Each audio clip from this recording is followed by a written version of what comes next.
So here's where the boat's sitting now.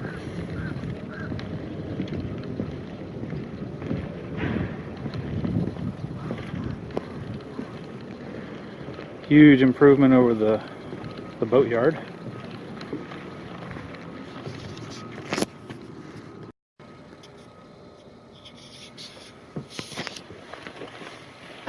So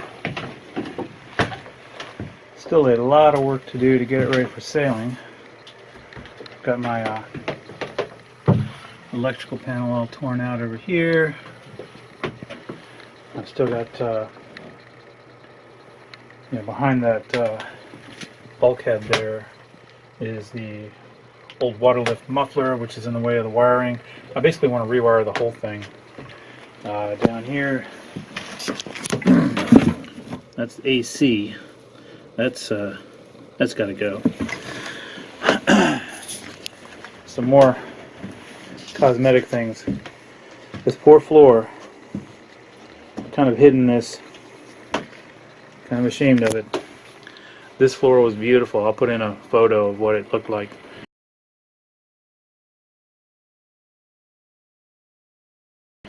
It was actually it was not original to the boat. The guy who the first owner, this boat was his pride and joy, and he did this teak and holly sole. And actually, somewhere there's a magazine article on it. I'd love to find that. If anybody sees a old magazine with an article on redoing the floors on an Ericsson 29, send me a copy, please.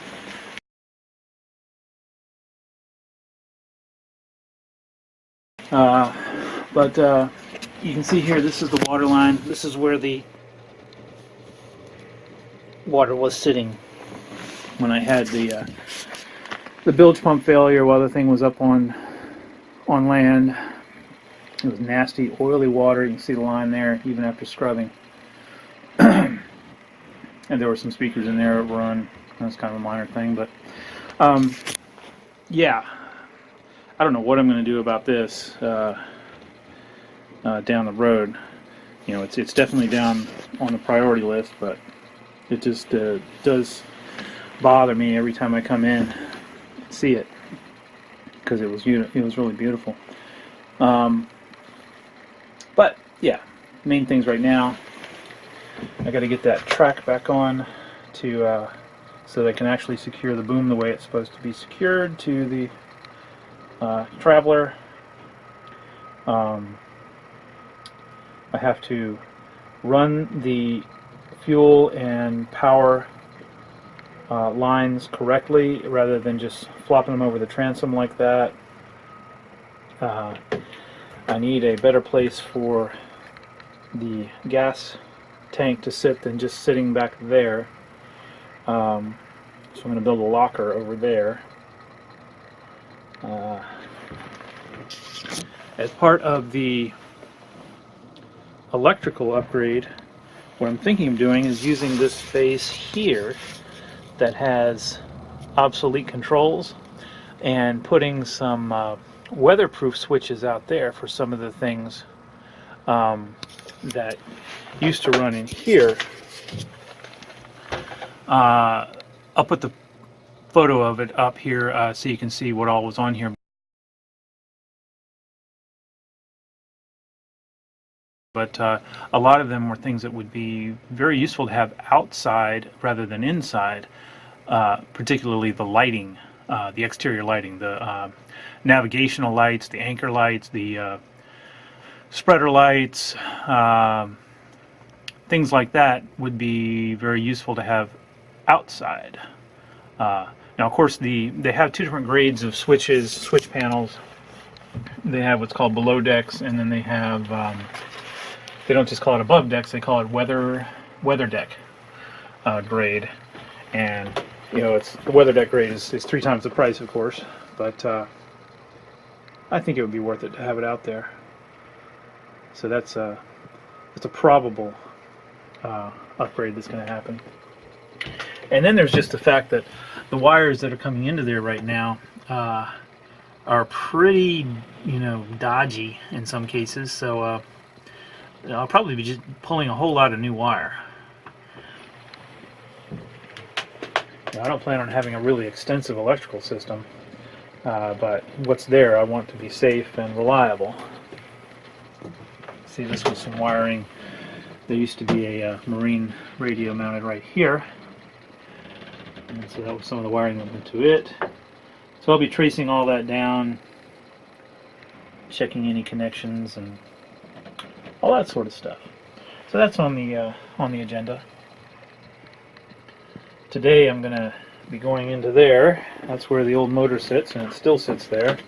And I'll be the exhaust runs out, and there's a water lift muffler behind that bulkhead, and so I'm just going to be cutting it here so that the whole thing can lift out of the hatch over there. So that's today's little project.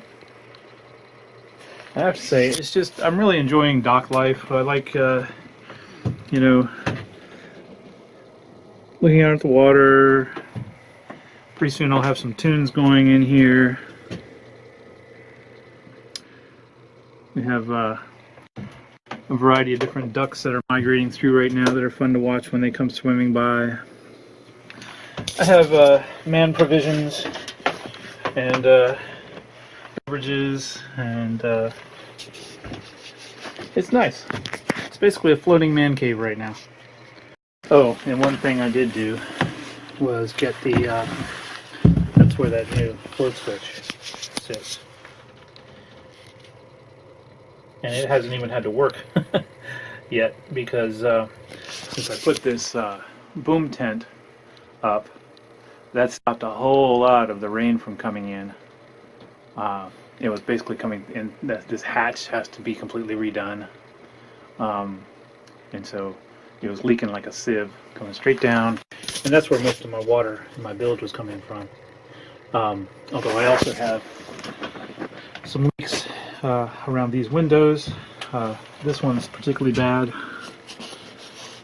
Yeah, it's dried out now. Usually I'll come in and there'll be water sitting here that I have to sponge out, and it drips down out here. I usually leave a bucket. I forgot last time. I usually leave a bucket sitting right there.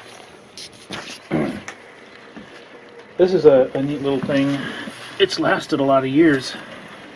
It's basically, it uses about as much electricity as a 100-watt light bulb, and it provides a lot of dehumidifying for the boat.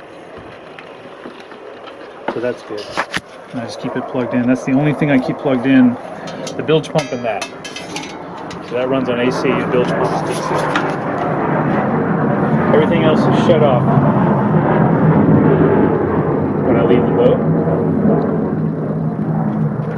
And of course, it's just nice to be able to come and check on it on a regular basis. You have to do that with the boat. Alright, so this kind of gives you an idea of what the whole interior of the boat was like after that flood. They hadn't really cleaned up in here very much.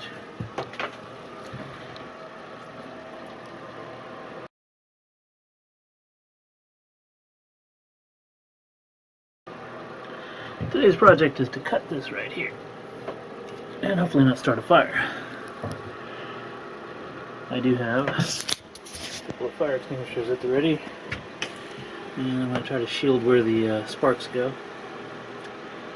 But I don't really have a good way to hold the camera while I do this, so just, you know, wish me luck. Alright, that's my spark catching arrangement. That's an oil absorbent pad. I don't think it's flame proof or anything, but, you know, if that catches on fire, I can throw it overboard.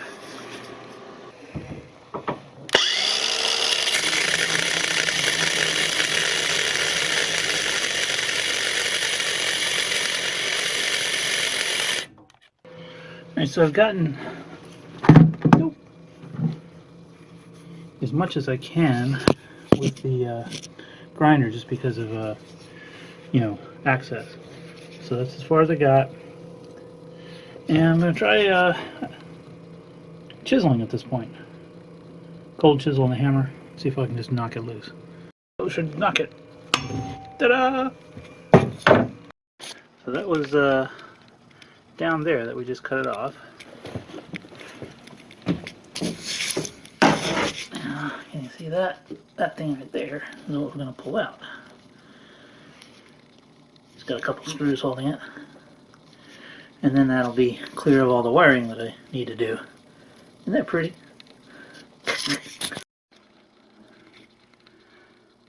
Alright, in case you couldn't see that earlier.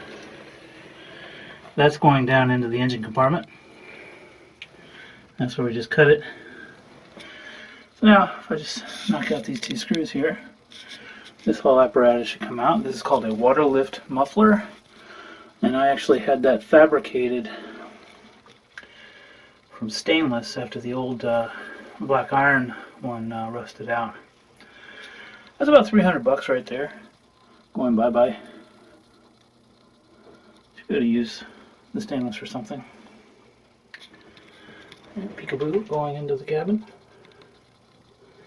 Now this is a real problem. This is this compartment in here. It's not too bad today. Temperatures aren't so bad.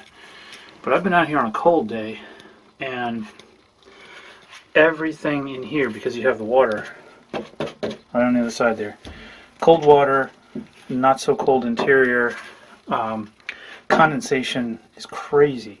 Everything in here had just beads of sweat, and that included all that electrical junction work that's supposed to be right there, but it's sitting at home on my workbench right now. So you can just imagine how bad that is for causing corrosion. It's actually good for causing corrosion, bad for me because I don't want corrosion.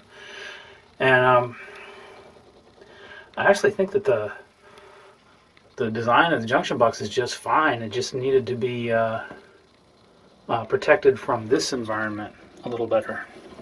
Like if there were some sort of a back plate here, I don't know, just a different arrangement so it wasn't in this condensation area. It wasn't in this just really horrible environment for electronics or for electrical connections.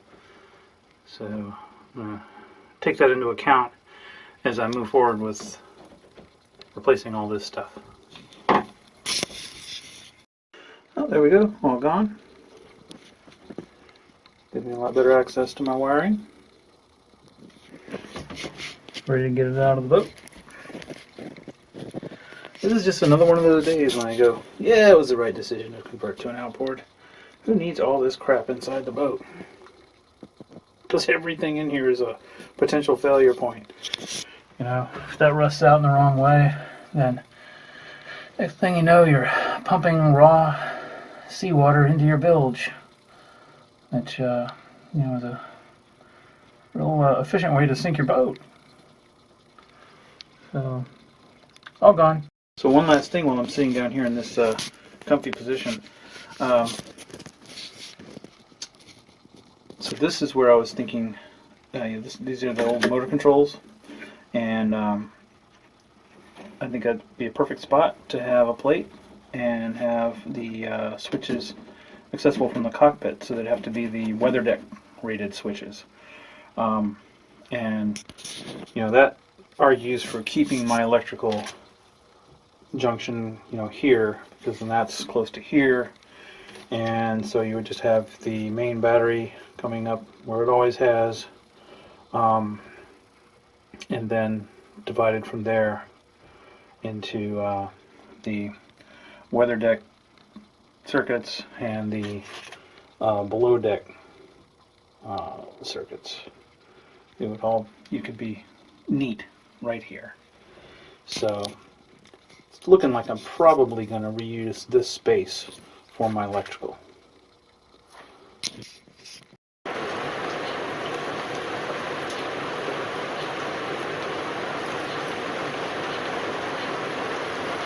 coming down pretty good.